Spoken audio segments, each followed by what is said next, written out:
بات پڑھ لیجیے۔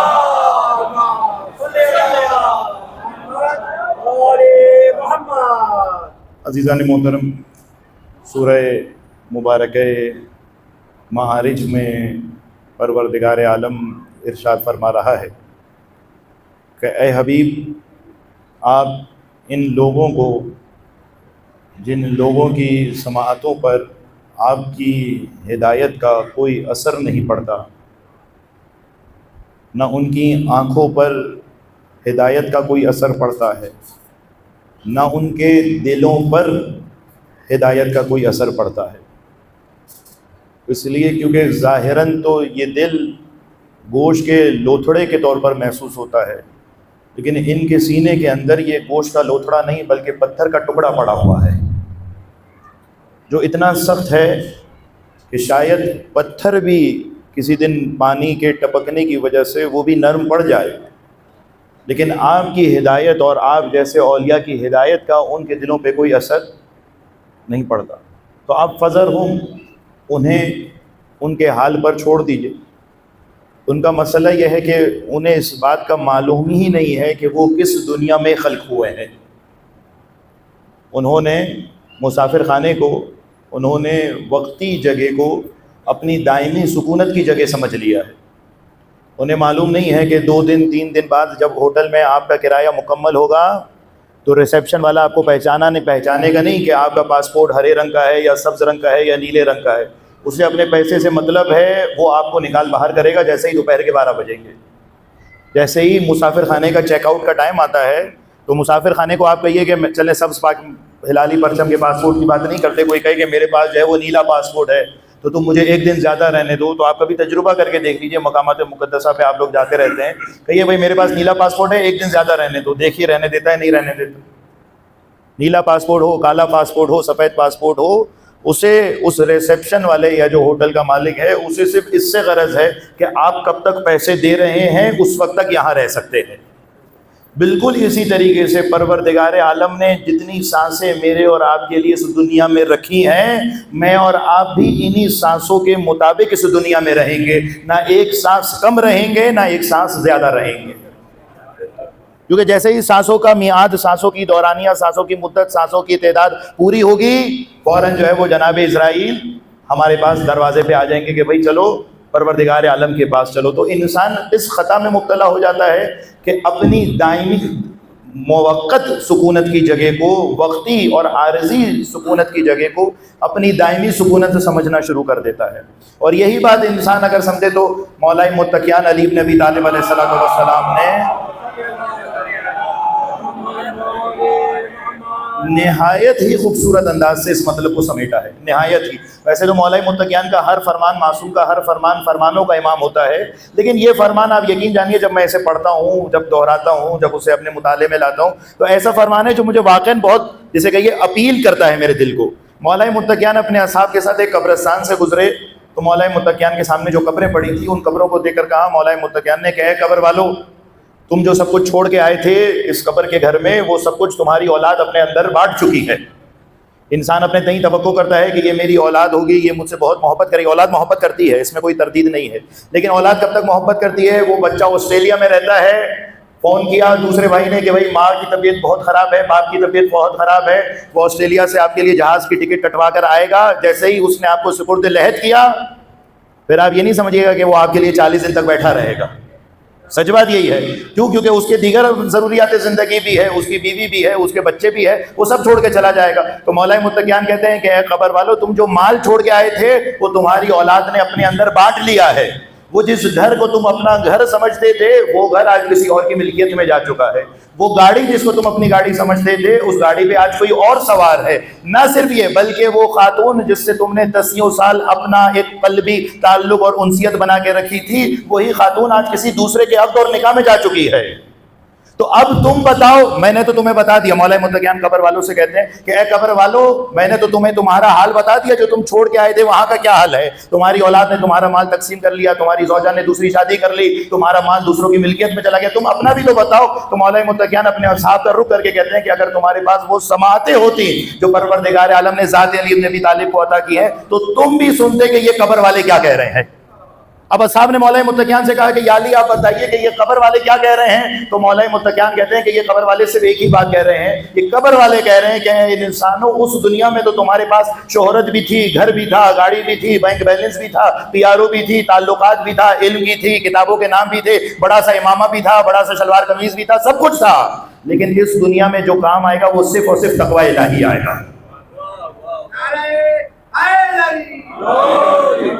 اگر اس دنیا میں تمہارے لیے فَإِنَّ خَيْرَ الزَّادِ التَّقْوَىٰ، یہ قبر والے تم سے کیا کہہ رہے ہیں؟ قبر والے ایک ہی بات کر رہے ہیں کہ دیکھو بہترین زاد راہ کوئی چیز ہے تو وہ تقوی الہی کو قرار دیا گیا ہے۔ اب انسان، میں نے آپ کے سامنے بیان کیا تھا کہ معرفت کے حوالے سے چند ایک رائز بیان کروں گا، تو معرفت ایک وہ معرفت ہوتی ہے جو انسان مشکل کے وقت میں تو سب کو خدا یاد آ جاتا ہے، جب انسان پہ مشکل پڑتی ہے، چھٹے امام جعفر صادق علیہ الصلوۃ والسلام، کسی نے آ کے سوال کیا کہ فرزند رسول یہ بتائیے کہ یہ خدا کی جو آپ اتنی باتیں کرتے ہیں، اتنے آیتیں پڑھتے ہیں، اتنے استدلالات براہین سب کچھ ہیں، تو یہ خدا کہاں ہے؟ خدا جو ہے وہ مجھے نظر نہیں آ رہا۔ صحیح بات ہے کہ آپ بچے سے کیا بڑے سے بھی جا کے پوچھیے کہ بھئی خدا کا آپ کے ذہن میں تصور کیا ہے، تو ہمارے ذہن میں معمولاً خدا کا تصور کیا ہوگا کہ کوئی نور کا حالہ ہوگا، اسے ہم خدا سمجھتے ہیں۔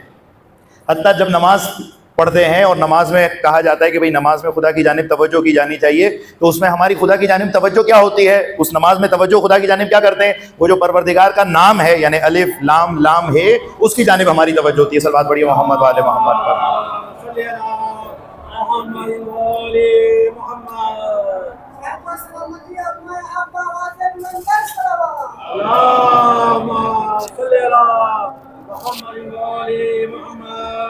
تو معرفت کے باب میں پروردگار عالم کی نسبت جب انسان مشکلات میں گرفتار ہوتا ہے تو سب کو خدا یاد آ جاتا ہے۔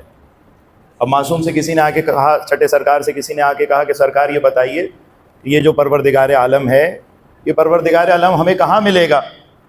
ہمارے ذہنوں میں جو تصور ہے میں نے آپ کے سامنے بتایا کہ کوئی نور کا حالہ ہوگا، یا یہ تصور ہوگا کسی کے ذہن میں، یا جب کسی سے کہا جائے کہ خدا کو تصور کرو تو کیا تصور ہوتا ہے کہ وہ الف لام مشدد اور ہا کو، یعنی نام نامی پروردگار عالم کو، اسم جلالہ کو اپنے ذہن میں لے آئے گا اور کہے گا یہ پروردگار ہے۔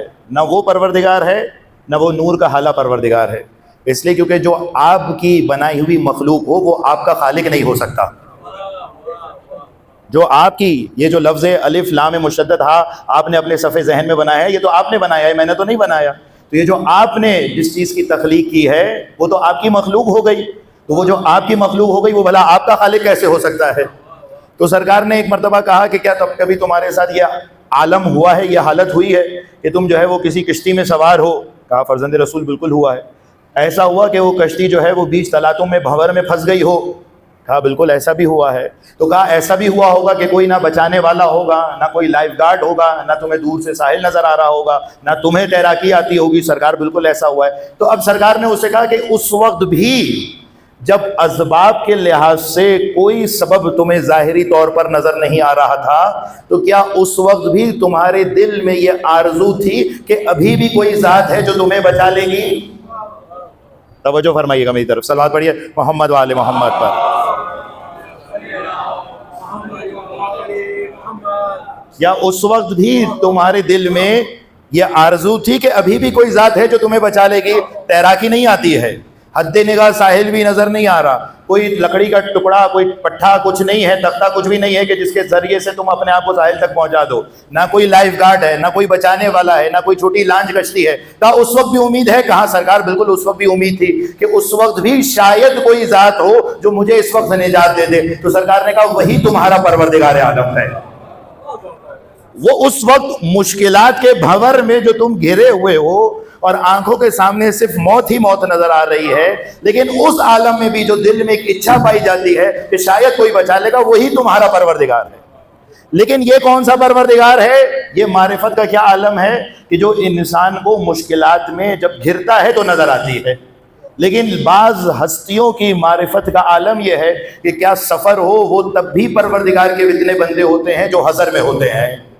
مشکلات ہوں یا مشکلات نہ ہوں، مشکلات آنا یا چلے جانا میرے اور آپ کے لیے تو فرق پڑتا ہے، میرے اور آپ کی معرفت میں تو اثر انداز ہوتا ہے۔ آسائش میں ہوں گے تو خدا کی معرفت کا پیمانہ اور ہوگا، مشکلات میں ہوں گے تو خدا کی معرفت کا پیمانہ اور ہوگا۔ لیکن ان ہستیاں جنہیں ہم محمد و آل محمد کہتے ہیں، ان کا عالم یہ ہے کہ عالم کہیں سے کہیں چلا جائے لیکن پروردگار عالم کی معرفت میں ان کا کوئی ذرہ برابر فرق نہیں پڑتا۔ اسی وجہ سے تاریخ میں صرف مولا متقیان نے یہ دعویٰ کیا کہ لو کوشف الغنا مزدد تو یقینا، خدا کی قسم اگر سارے پردے ہٹا بھی دیے جائیں تو علی ابن ابی طالب کی معرفت اور یقین میں ذرہ برابر تفاوت ایجاد نہیں ہوگا۔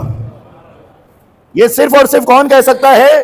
یہ وہ ہستیاں۔ ایسا نہیں ہے کہ ذات مولا متقیان چونکہ مشکلات میں تھے اس لیے انہوں نے ہمارے لیے نہج البلاغہ کہہ دی، اس لیے نہیں انہوں نے دعائے کمیل کہہ دی کیونکہ وہ مشکلات میں تھے، نہیں، جب وہ آسائش میں تھے وہ اس وقت بھی پروردگار کے اتنے ہی بندے تھے جتنا پریشانیوں میں تھے۔ یہ بہت ٹیکنیکل اور جسے کہ یہ حساس نقطہ ہے سمجھنے کے لیے تاریخ کے لحاظ سے، اور پھر نتیجتاً پروردگار عالم نے بھی انہیں سب کچھ عطا کر دیا، کیونکہ پروردگار کا قانون، ہمیشہ میں یہ کہتا ہوں کہ دنیائی خداؤں کا قانون یہ ہے کہ تم ان کے سامنے جھکو گے تو وہ تمہیں اور جھکائیں گے۔ آج آپ کسی کے سامنے 1 گھنٹہ اوور سروس انجام دیجئے، وہ آپ کو کل توقع کرے گا 2 گھنٹے کرو، 2 گھنٹے کریے وہ آپ سے توقع کرے گا 3 گھنٹے کرو۔ تو جوان الف کہے استاد کہے گا بے بھی کہو، بے کہو تا کہے گا تو یا تک لے کے جائے گا۔ تو دنیائی خداؤں کا تو وتیرہ یہ رہا ہے اور اسلوب یہ ہے کہ آپ ان کے سامنے جھکیں گے وہ آپ کو اور جھکاتا چلا جائے گا، لیکن خدا کا دستور بالکل الگ ہے۔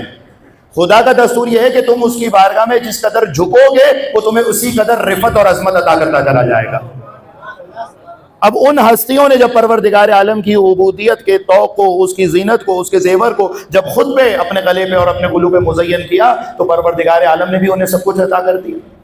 صرف علم ہی کی بات کر لی جائے تو یہ واقعہ تو آپ سبھی نے سنا ہوگا کہ مسجد کوفہ میں مولا متقیان جو ہے وہ ممبر کوفہ پر ہیں، خطبہ ارشاد فرما رہے ہیں۔ اب کچھ جو خارجی تھے، کچھ جو مولا متقیان کا عناد رکھتے تھے، ناصبی فکر اس وقت بھی تھی آج بھی چلتی آ رہی ہے، تو ایک مرتبہ انہوں نے کہا آج جو ہے وہ ہم علی کے علم کا امتحان لیتے ہیں۔ کس کے علم کا امتحان لیا جا رہا ہے؟ ذات علی ابن ابی طالب کے علم کا۔ کہا ہم جو ہے وہ علی ابن ابی طالب کے علم کا امتحان لیتے ہیں۔ کون ہے؟ باب العلم ہے، انا مدینۃ العلم وعلی بابها۔ اب باب العلم کے علم کا امتحان لیا جا رہا ہے، تو کہا امتحان لینے کا طریقہ کیا ہو؟ کہا ہم ایک کام کرتے ہیں، ہم سب جا کر ایک ہی سوال بار بار علی سے پوچھیں گے۔ بھئی ابھی آپ مجھ سے آ کے کوئی بھی وضو کا، تیمم کا، غسل کا، عرس کا، نکاح کا، طلاق کا کوئی بھی مسئلہ مجھ سے پوچھ لیجئے، تو طریقہ کیا ہوگا؟ میں آپ کو ایک جواب دے دوں گا، دوسرا بندہ آئے گا تو میرے سمجھانے کا انداز الگ ہو سکتا ہے لیکن جواب وہی ہوگا۔ آپ کی توجہات میرے ساتھ ہے نا؟ میرا انداز الگ ہو سکتا ہے، بچہ آئے گا وہی جواب بچے کو بچپنے کے بچپانہ انداز میں بتاؤں گا، بڑا آئے گا اسے الگ انداز میں سمجھاؤں گا، کوئی دانشور آئے گا اسے الگ انداز میں سمجھاؤں گا، تو میرا انداز تبدیل ہو سکتا ہے لیکن جواب ایک ہی رہے گا، کیوں؟ کیونکہ میرا علم محدود ہے۔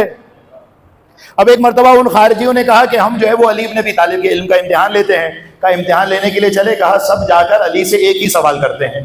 اب مسجد کوفہ میں میرا مولا جم غفیر میں خطبہ ارشاد فرما رہا ہے، ایک خارجی باہر سے آیا، انہوں نے آپس میں توافق کیا ہوا تھا، باہر سے آیا، اس نے کہا کہ یا علی مجھے آپ سے ایک سوال ہے۔ کہا کیا سوال ہے؟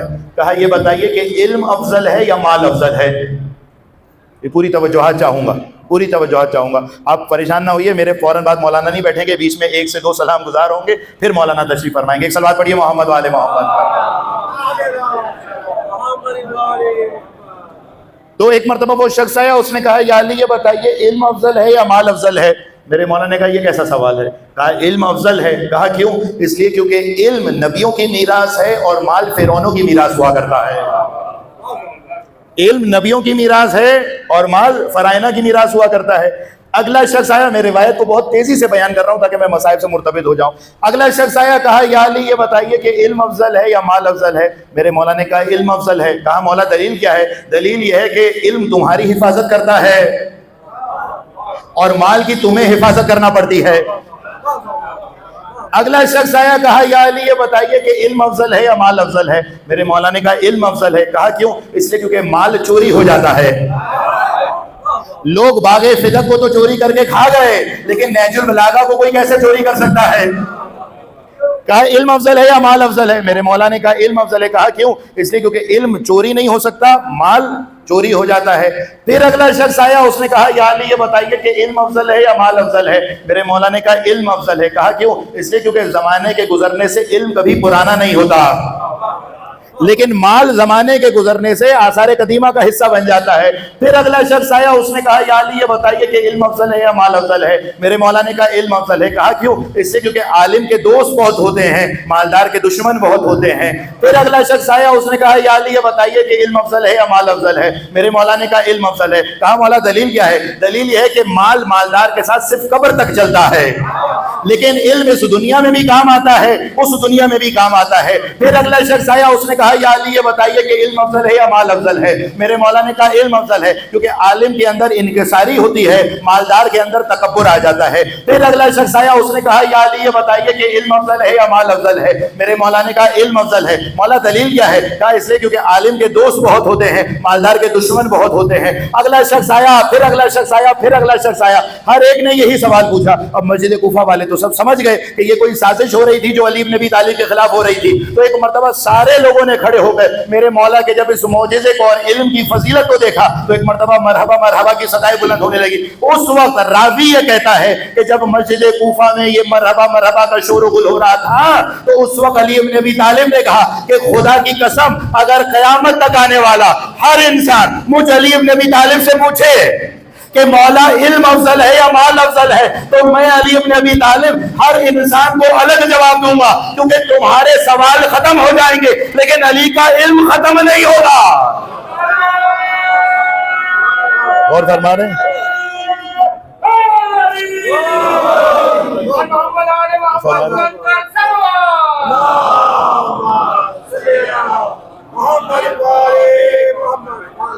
توجہ فرما رہے تمہارے سوال ختم ہو جائیں گے لیکن علی بن ابی طالب کا علم ختم نہیں ہوگا۔ بنیادی وجہ کیا ہے مولا کے علم ختم نہ ہونے کی؟ کیونکہ مولا متقیان نے اپنے آپ کو لامحدود خدا سے جوڑ لیا ہے۔